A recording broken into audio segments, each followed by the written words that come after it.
There are a lot of big and expensive vehicles, but what about a smaller one that still has a lot of room? Might it be the Skoda Fabia Combi or Estate, which we have here today in the facelift, in exterior, interior and the driving experience on Autogefühl, your number one resource for in-depth car reviews and your number one community to discuss cars with Thomas. So in general, everything you need to know about the recent facelift, both for the hatch and for the Estate. Today with a little focus on the Estate because we hadn't that one in the full review so far. In full HD, full screen and full length. Let's go!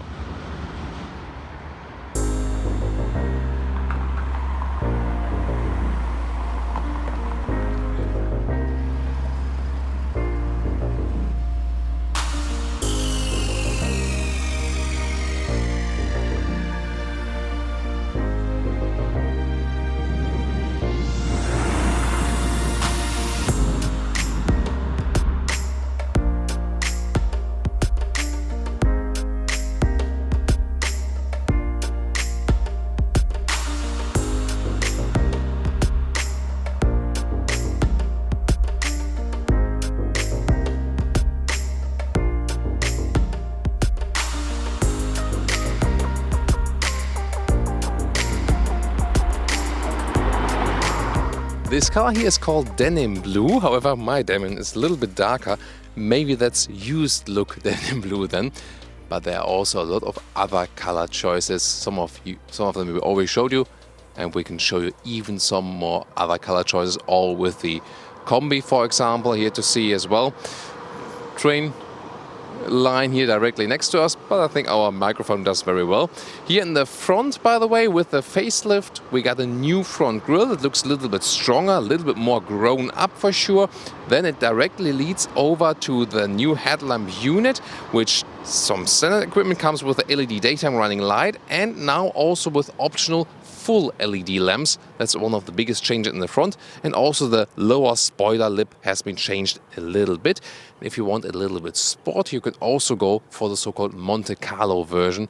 We've shown you that one earlier with the hatch in the review.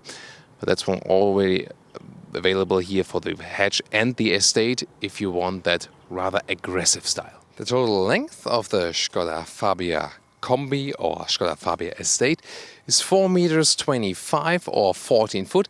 That is the length of a compact segment vehicle. However, we are still in the small car segment here, and the usual hatch is 25 centimeters, well, that shorter, so at 4 meters or at 13 foot too.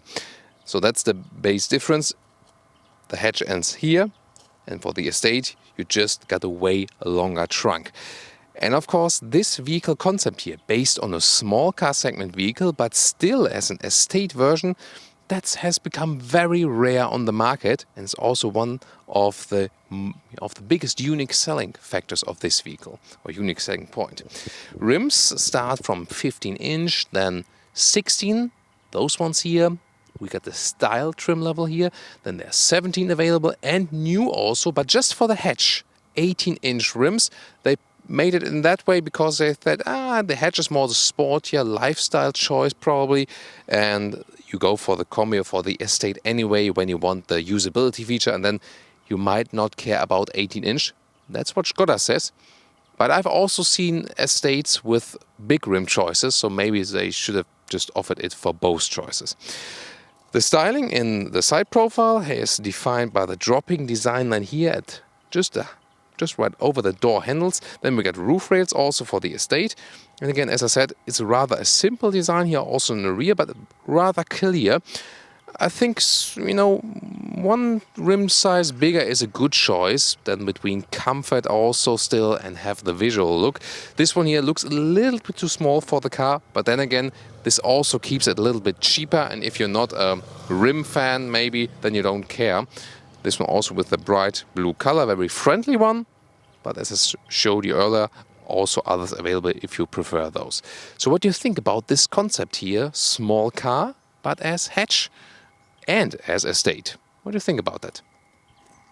In most of the versions, the price difference between the hatch and the Estate is just 600 euros. That's actually just a little, that shows you that you get more car definitely with the estate version. The rear is, however, pretty much similar for both versions. So, you know, this rather rectangular unit for the tail lamps. Then also this design curves right there. They all want to have, you know, those, rather not round lines, but just make it a little bit sharper. That should all remind here of this glass craft work tradition in Czech Republic. And also this dropping here, a classic hatch style. And this is more about the functionality, of course. We'll soon take a look inside. And when we take a look at the lower part, well, we don't see any fake exhaust tips, and I'm glad they don't do it.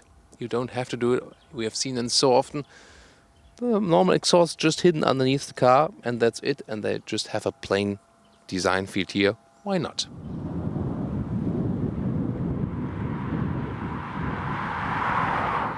And here it is again for the comparison, the hatch, the shorter version. Of course it looks sportier, but the reason for that is also because this one here is mounted with the mentioned 18-inch rims. Really looks very cool on the car, together with the new front grille, a very sporty appearance now. And this is the generation overview. You can see the very old school car on the left, then the next generation and the next generation, and then here from this to this, the facelift, still the same generation from 2014. And the special front grille change, you can really see it here now. This one here rather plain, and the new one is a little bit more complex here with this additional curve right there. And that's what it's making it sportier in the appearance.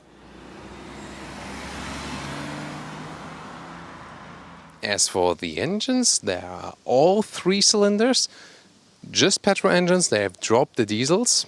They are either the 1-liter MPI, those are the naturally aspirated engines. We also have it here in the overview, and you can just, for example, pause the video and then check the overview fact screen if you want to take some more time with it. Then there are the 1-liter turbo petrol engines as well, the TSI, and they also get a particle filter. The naturally aspirated MPI do not need a particle filter to match the new Euro 6 D temp norm. Horsepower figures for the MPIs 60 or 75, and then for the turbo here, today the 95, or there would be the top trim, the 110 horsepower spec. That one then is also available with the dual clutch transmission DSG, the automatic gearbox, all others with manual gearbox.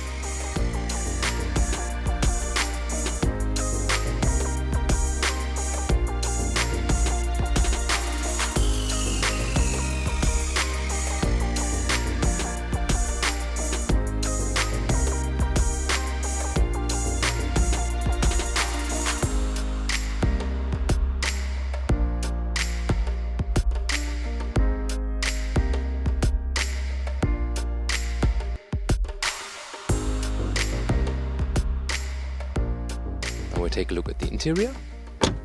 Solid door closing sound we have here. Then inside is more practical, so hard plastics here.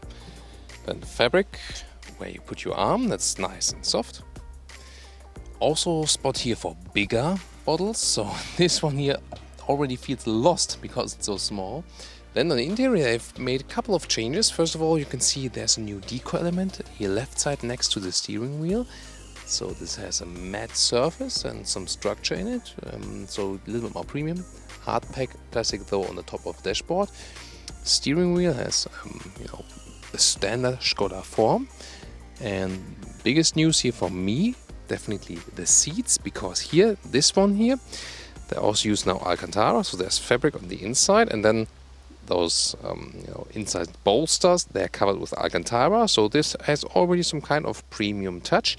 There are also other seat materials available. There's also an overview for you right here. You can also stop the video if you like.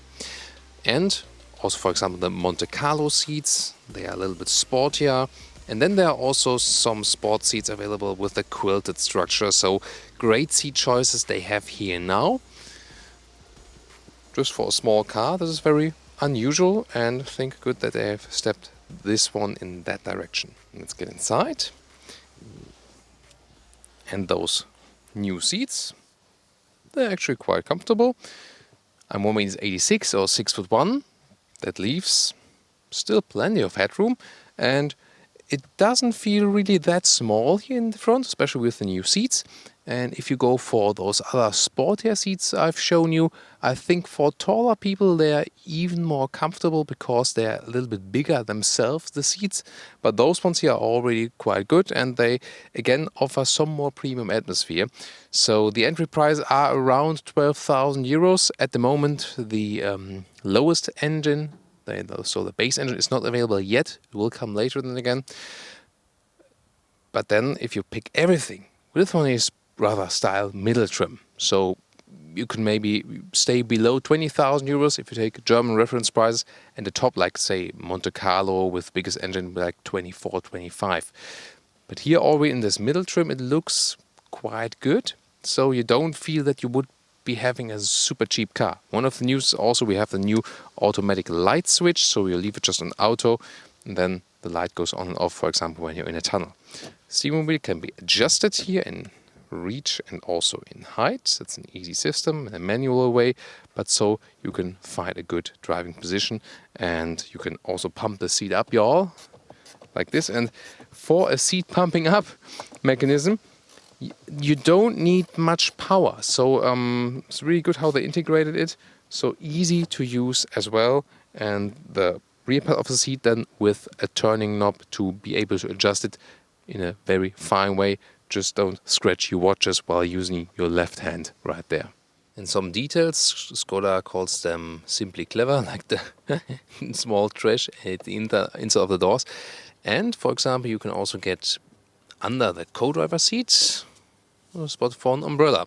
So in the Superb, it's at the inside of the doors or at the Skoda Kodiaq, but here, smaller models, they just put him at the co-driver seat. But it's a good choice always to have him. The dashboard has been rearranged, looks a little bit cleaner now, then also with new decor elements. There's a base AC available. This one here is the automatic AC, also with a screen. And then infotainment system wise, there, depending on the market, will also be base versions without it completely.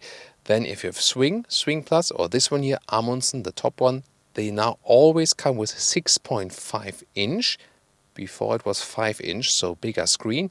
This one here, the top one, also comes with GPS. The Swing Plus with the smartphone integration but without the in-car GPS. And the base Swing without any GPS or smartphone connectivity feature. Soon a little bit more details to that. And the steering wheel, showed you that earlier. On the right side, you control the middle screen of the instruments.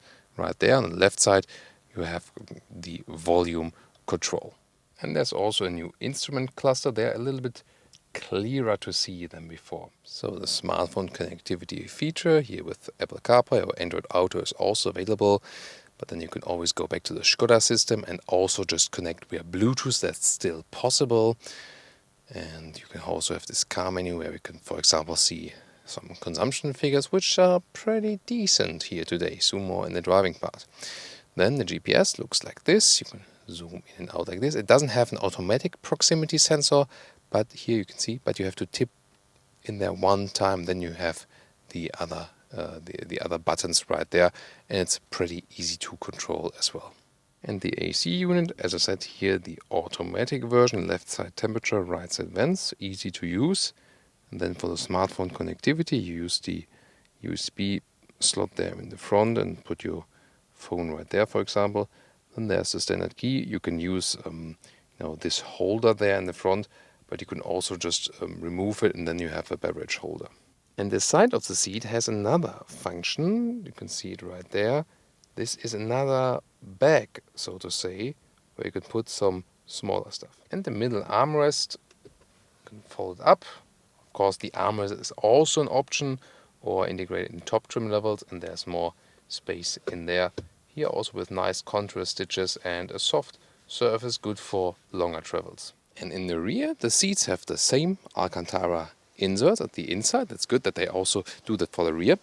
And well, we are still in the small car segment, so you can't expect too much legroom. And when I'm driving this vehicle as a tall driver, I cannot sit behind myself directly. So you maybe need like 4 persons with 175 in meters or 5'8". That works. knee room-wise, that's the problem when you're a tall driver. Headroom-wise, that's no problem at all. That totally works for me as well. So you can see also that the difference between hatch and the estate is not right here. It's just in the trunk. You will soon see it. It's huge, I can promise you. And some other details. Here, for example, we have an iPad holder. It's a pretty simple system. You can just remove the top part and then, put it out or in again. Maybe good, maybe for the kids when you're driving to the next holiday. Are we there yet? Maybe this one can be prevented with this. Isofix for child seats at the outer seats in the rear each. And also new in the facelift is that you can get additional 2 USB ports here in the rear. So let's open the hatch, and the hatch version from the small car has 330 liters of capacity. This one here, the Estate, 530 as it is right now here. And we have this cover here. Sometimes it's easy to unleash, but that one here, I think I now got it, but sometimes you put it back and then it automatically flips back again. But overall, it's of course rather easy. Then you have a 12-volt power supply, you have some hangers. Here, vast space in the left part and the right part. You can also remove those side covers and then, everything rolls out. But this is a way to be able to fit even more bulky items right there. So I'm not sure when I have last time seen in such a vehicle at that size, such a vast trunk. This is really very cool. There's also a small torch available, for example. This working as a normal one in the rear, but you can also remove it. Then you can see it right here. You can also flip the seats. And then in the Estate, you can get to a maximum loading capacity of 1,400 liters. Whereas with the hatch, it would just be about 1,150 liters. So that's the difference here, really, the length in the trunk. And when you flip it there, even more space available. Below this cover here is also a replacement tire. That's available too. But I mean, the sheer width of this one and just the length of the trunk when the seats are even not flipped, I think this is almost without competition. I think the Renault Clio has a small segment car, also an Estate version, but then most of the other manufacturers don't do this kind of combination anymore. And to close it, that you don't have to make your hands dirty, you can always use this simple strapper. I mean, it looks kind of weird, but it's really super handy, and then you can just swing it around. Well, okay, like this. There we go. So, of course, you could just do it like this from the outside, but I think it's an easy system, and then at the moment it's clean. But when it's really dirty, it's really good to have this one.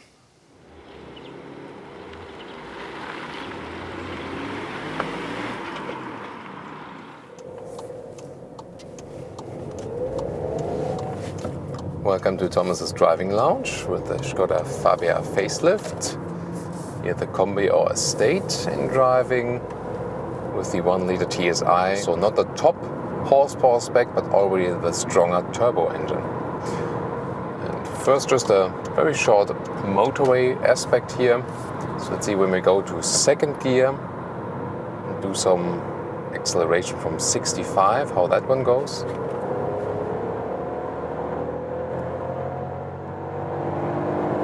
That's 100 in second gear, but RPM wise that did make sense indeed.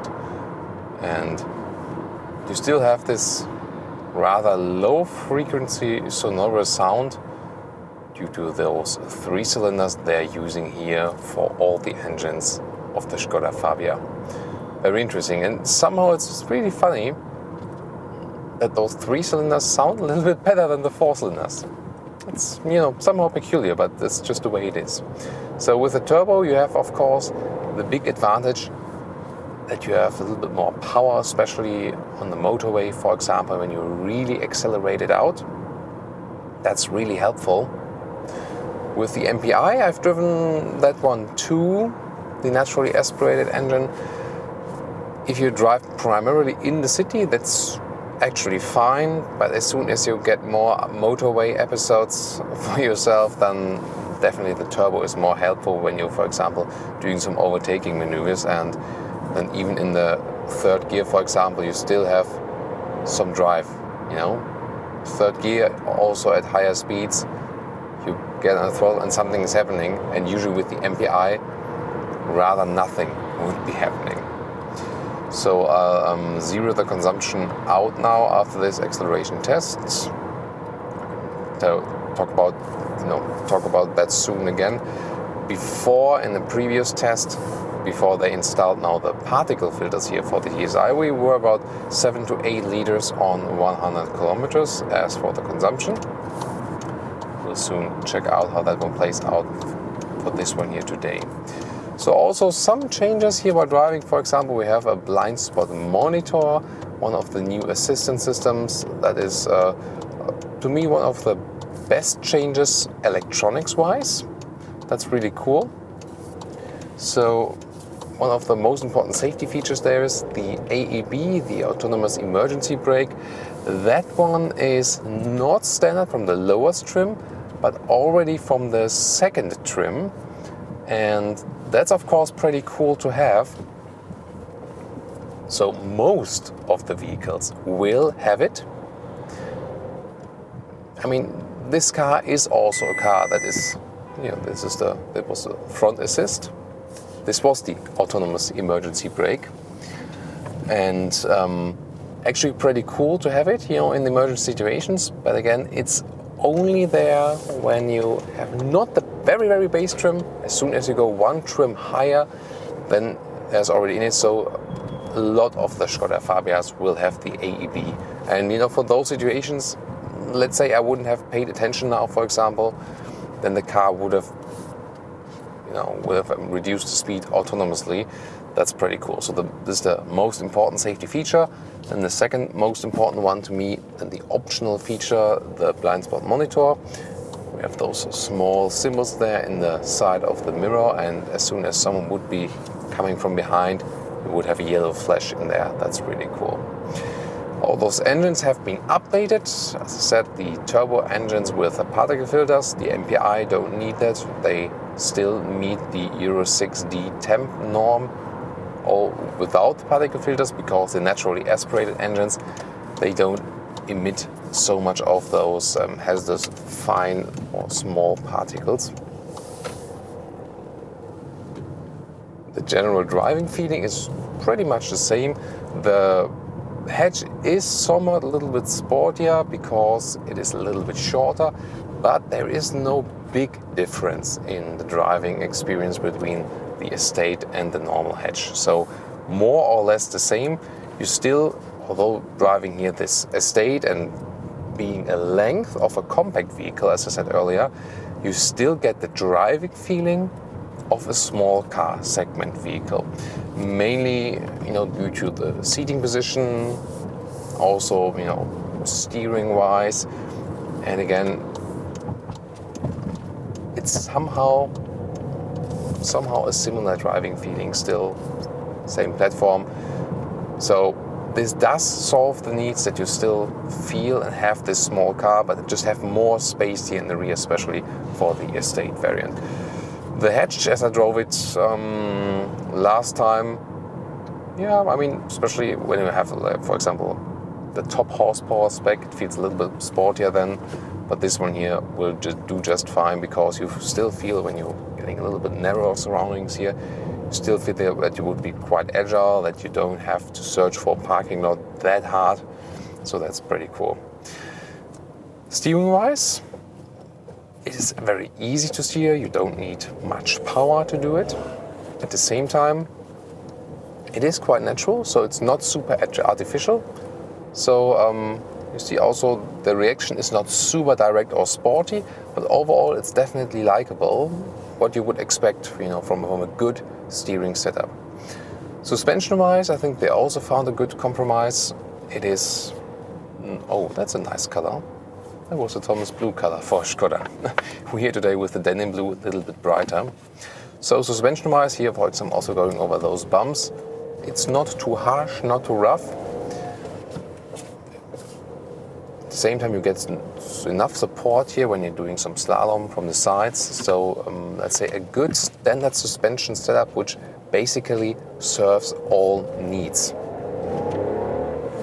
And here with the turbo, as soon as you go on the throttle, you still get some power.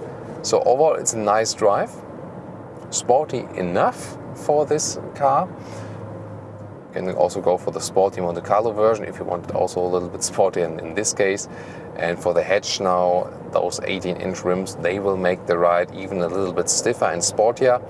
That's of course the question what you really want. If you want it a little bit softer or stiffer, you can also vary that a little bit by the size of rim choice. So in general, in the driving characteristic, they haven't changed much with the facelift. It's more about those new interior comfort features, some more of the assistance systems, and the stuff on the exterior we've shown you as well. All definitely useful facelift features.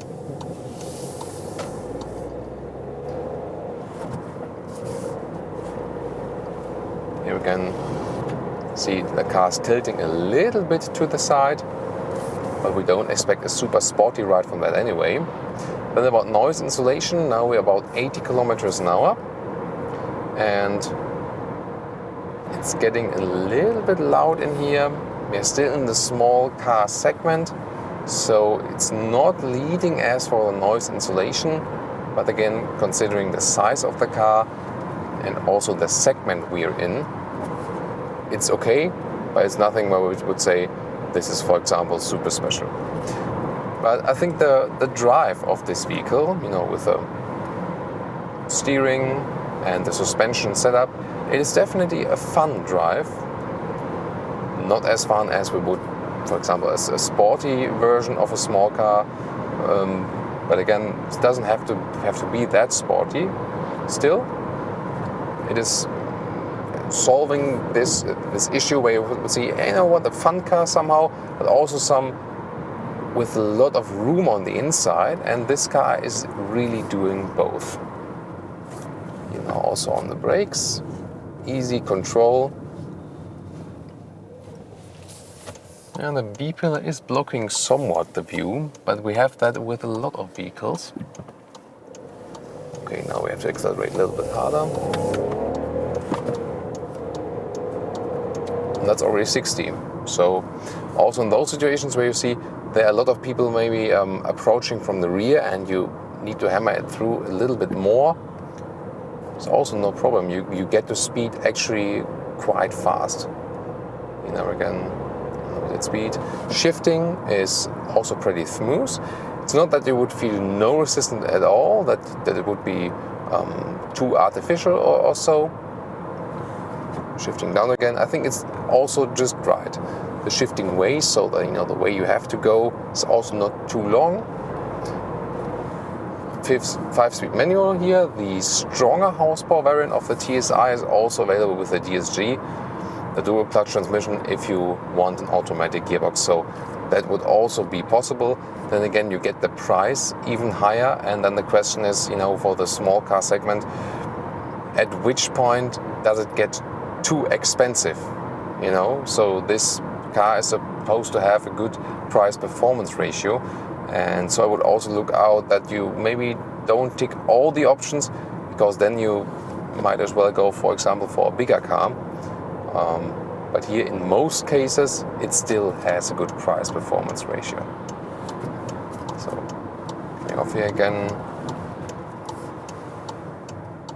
So it's actually, you know, a good round testing circuit with different surroundings.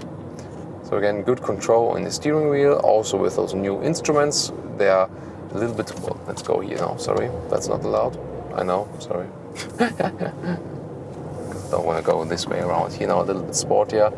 Again, fun. Of course, when you push it a little bit more in the front, when it's dry, you don't feel it that much, but it's all front wheel drive. So when it's, for example, wet and you really apply a lot of throttle, maybe with a little clutch, and you would have some understeer or wheel spin in the front. But usually, you know, at 90 horsepower or even at 110 horsepower, that doesn't happen too often, actually. So I think you're quite fine with that. some other Fabia test drivers here around too. Now a little bit rough in suspension test again, when we have some bumps on the road. That's also well done. Again, suspension setup really good. So definitely among the more comfortable cars also in this small car segment. We recently also had a lot of small cars which were not really that good in the suspension setup, so they tend to be very rough, but that's no problem here. For the long-term run about the seating position, well, again, for a small car, it's reasonably good, but when you're a taller driver like me, then you do feel a difference when you're in the small car segment or maybe a segment higher. So you do feel a difference there. So I wouldn't be so comfortable driving like 4 or 5 hours in here, but maybe 2 or so is totally fine. So then I would maybe prefer to have like those small car segment SUVs where we have a little bit more upright seating position, because you have to be aware this one here is still a standard car seating position, so a rather low seating position, as you're just used to, as you know it. But you've also seen there are different seats to pick from. This one here is not one of those super sporty seats with the integrated head restraint, with a separated one here. With the sport seats, it really depends on the body, but some do sit better in those sport seats. And they're also a cool pick, of course, visually. So you have to, best is when you go to the dealer and maybe test the different seats and see which one is the most suitable for you. In those small cars, we also had it, for example, in the Seat Ibiza, where we went to the sport seat, and the sport seat itself was actually larger also from the seating surface, and that one was then better for tall people. And I feel that the same applies here to this very car. Here again on the bumps, very well done again by the suspension. Yeah, let's race this one. This was with a lot of city traffic here now as well, and also some acceleration, and still we are here at the moment at 6 liters on 100 kilometers, and that would be actually quite reasonable. Also, we didn't have motorway just with cruise control here now, and remember, in our last test we had about 7 to 8 liters of consumption, so it seems to be a little bit better now. It always depends on the situation with the road and the topography, of course. But then again, people were expecting higher consumptions here with the new particle filters, because they put some more resistance on the whole exhaust system, because it has to go through a filter. But it seems that they managed it, that they don't exceed the consumption. Sometimes it can also be that you have a little power loss if you compare a particle filter model to a non-particle filter model. Then again, it's definitely cleaner, less particles, better for breathing when you're outside. And at some point, every one of us is, pedestrian or cyclist or so. So you have to bear that in mind. So it's definitely a good thing, good development. And when the consumption is not going up, here with the engine updates is, as it seems even to be a little bit lower, that's of course pretty cool.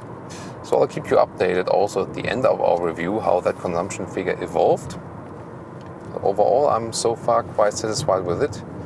Could always be lower, but as it's lower than the last time, I'm already happy about that. Again, it's a small fun car to drive, and it still feels small and fun when it's here in the estate, although we already have the compact size length. If you want a little bit sportier with the approach again, then you can still take the hatch.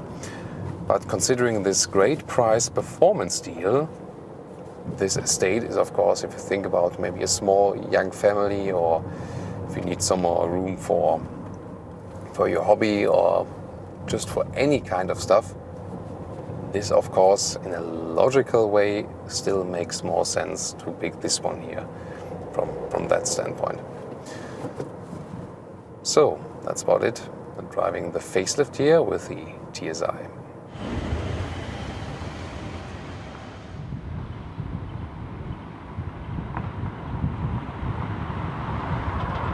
And now to our conclusion for today with the Skoda Fabia Facelift. Today here with the Combi or Estate.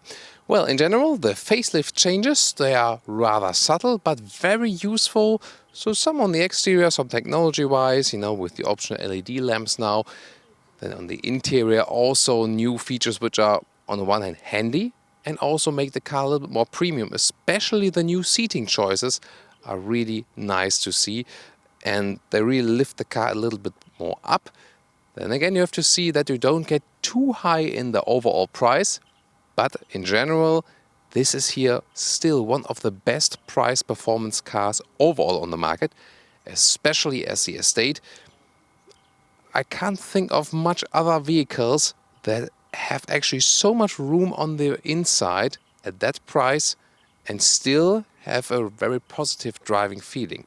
I think that's also one of the main features of this vehicle here. So probably not the most beautiful car on the market, but one of the most useful ones. What do you think? Leave me your comments in the section there and see you next time.